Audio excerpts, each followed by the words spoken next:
Hello साथियों, भारतीय न्याय संहिता 2023 में अध्याय 10 में हम पढ़ रहे हैं सिक्कों और सरकारी स्टाम्पों से संबंधित अपराधों के विषय में। अब हम पढ़ेंगे बीएनएस की धारा 180 जो कि आईपीसी की धारा 242, 243, 252, 253, 259 एवं 489 सी के समरूप है। किसके समरूप है? 489 सी के समरूप है। कूट रचित या कूटकृत सिक्के, सरकारी स्टाम्प, करेंसी नोट या बैंक नोट को कब्जे रखना। क्या करना? कब्जे रखना। जो कोई व्यक्ति इस प्रकार के नोटों को कब्जे में रखेगा उसको 7 वर्ष तक का कारावास, जुर्माना दोनों से दंडित किया जाएगा। क्या किया जाएगा? 7 वर्ष तक के कारावास, जुर्माना दोनों से दंडित किया जाएगा। 180 बीएनएस की धारा 180 में आईपीसी की धारा इतनी समाहित हैं। हम एक एक करके सब एक्सप्लेन करेंगे। तो सबसे पहले हम पढ़ते हैं आईपीसी की धारा 242। 242 क्या कहती है? 242 को हम आपको बताएंगे। 242 कहती है आईपीसी की धारा, कूटकृत सिक्के पर ऐसे व्यक्ति का कब्जा जो उस समय उसका कूटकृत होना जानता था जब वह उसके कब्जे में आया था। स्पष्ट है कि वह व्यक्ति जानते हुए भी कूटकृत, फर्जी, जो कि सही सिक्का ओरिजिनल नहीं है, जानते हुए उसको अपने पास रखेगा और जब उसके कब्जे में आया था उसको पता था कि यह कूटकृत है। प्रथम बार आया उस व्यक्ति के कब्जे में, जब सिक्का प्रथम बार आया, यह ज्ञात था कि वह सिक्का खोटा, कूटकृत है, उसे कपटपूर्ण आशय से अपने पास रखे रहता है, तो वह भी 7 वर्ष तक के कारावास, जुर्माने से दंडित किया जाएगा। अब हम पढ़ेंगे आईपीसी की धारा 243 जो कि 180 में ही समाहित है।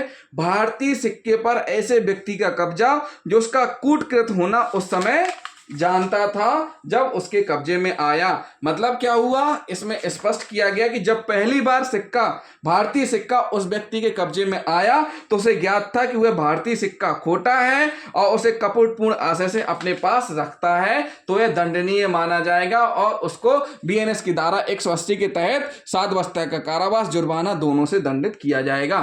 अब हम पढ़ेंगे आईपीसी की धारा 252 252 क्या कहती है? 252 कहती है, ऐसे व्यक्ति द्वारा सिक्के पर कब्जा जो उसका परिवर्तित होना उस समय जानता था जब वह सिक्का उसके कब्जे में आया। देखिए, इस धारा के अनुसार किसी पेशेवर व्यवहारी द्वारा कपटपूर्ण आशय से खोटे या परिवर्तित सिक्के को कब्जे में रखना दंडनीय अपराध बताया गया है। क्या किया गया है? ऐसे व्यक्ति द्वारा सिक्के पर कब्जा जो उसका परिवर्तन होना उस समय जानता था जब वह उसके कब्जे में आया, उसके कब्जे में आया, वह जानता था, तो इस प्रकार का कृत्य भी इस धारा के तहत दंडनीय है। अब हम पढ़ेंगे आईपीसी की धारा 259 259 क्या कहती है? 259 कहती है, सरकारी कूटकृत स्टाम्पों को कब्जे में रखना। जो कोई कूटकृत सरकारी स्टाम्पों को इस आशय से अपने कब्जे में रखना ताकि उसका उपयोग डिस्पोजल असली स्टाम्पों के रूप में किया जा सके, अपराध है और इस धारा के अंतर्गत दंडनीय है। 7 वर्ष तक का कारावास, जुर्माना दोनों से दंडित किया जाएगा। क्या किया जाएगा? 7 वर्ष तक का कारावास और जुर्माना दोनों से दंडित किया जाएगा। फिर है आईपीसी की धारा 489 सी 489 सी में क्या बताया गया? 489 सी में कूट रचित या कूटकृत करेंसी नोटों या बैंक नोटों को कब्जे में रखना। इस धारा के अधीन कूट रचित या कूटकृत करेंसी नोटों या बैंक नोटों को कब्जे में रखना दंडनीय अपराध माना गया है। इसके लिए निम्न 2 बातें साबित किया जाना आवश्यक है। पहली, जिस समय अभियुक्त करेंसी या बैंक नोट अपने कब्जे में रखे था उसे जानकारी थी कि वे जाली या कूटकृत हैं, उसे ऐसा विश्वास करने का कारण था। दूसरा, अभियुक्त का आशय उक्त जाली या कूटकृत करेंसी बैंक नोट के रूप में उपयोग करने का था। उक्त बातें अभियुक्त के विरुद्ध साबित करने का भार अभियोजन पर होगा।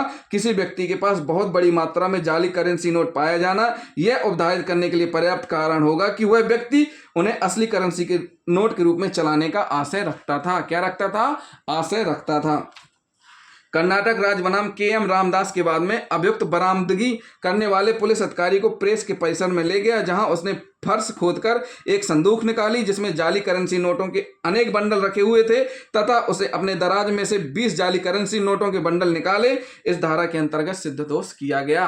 क्या किया गया? 489 सी के तहत सिद्ध दोष किया गया।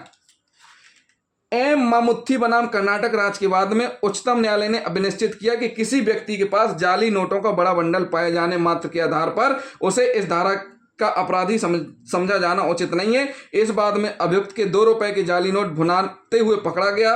उसकी तलाशी ली जाने पर उसके पास 2 रुपए वाले 99 जाली नोट बरामद हुए। विचारण में अपनी परीक्षा के दौरान अभियुक्त ने बताया कि एक अजनबी व्यक्ति को 3 कुंटल इमली बेचने के बदले उक्त नोट प्राप्त किए थे और उसे पकड़े जाने के समय तक यह ज्ञात नहीं था कि वे जाली हैं और सरसरी तौर पर उन नोटों को देखने पर ऐसा लगता था कि वे जाली नोट हैं। न्यायालय ने अभियुक्त के कथन को विश्वसनीय मानते हुए इस साक्ष्य या परिस्थिति के अभाव में उसे जानकारी थी नोटें जाली या कूटकुरित हैं, धारा 489B और 489C के अपराध का दोषी नहीं माना। इस केस में अभियुक्त से यहां तक कि धारा 313 CRPC की संहिता के अनुसार बयान में भी नहीं पूछा गया कि वह नोटों का जाली या कूटकुरित होना जानता था। मतलब यह भी नहीं पूछा गया कि वह जानता था कि नहीं जानता था। उपयुक्त निर्णय का अनुसरण करते हुए कलकत्ता उच्च न्यायालय ने मोहनलाल शर्मा बनाम राज के बाद में अब निर्धारित किया कि अभियुक्त के पास से जाली नोट पाए जाने मात्र से सिद्धि का भार अभियोजन पक्ष से बचाव पक्ष को अंतरित नहीं हो जाता। अभियोजन पक्ष को अभियुक्त की आपराधिक मनस्थिति साबित मेन सरिया साबित करनी होगी, तभी इस धारा के अंतर्गत उसकी दोष सिद्धि संभव हो सकेगी। तो साथियों ये हमने आपको बताया, क्या बताया, BNS की धारा 180 जो कि IPC की धारा 242, 243, 252, 253, 259 एवं 489C के समरूप है। कूट रचित या कूटकृत सिक्के, सरकारी stamp, currency note, bank note को कब्जे रखना, जिसमें सजा का प्रावधान है 7 वर्ष तक का कारावास, जुर्माना दोनों से दंडित किया जाएगा। तो साथियों अगले वीडियो में हम आपको बताएंगे BNS की धारा 181। तो जिन साथियों ने अभी तक हमारा चैनल सब्सक्राइब नहीं किया है, हमारे चैनल को सब्सक्राइब कर लें, वीडियो को लाइक और शेयर करना ना भूलें, साथ ही साथ कमेंट भी करते जाएं। थैंक यू दोस्तों।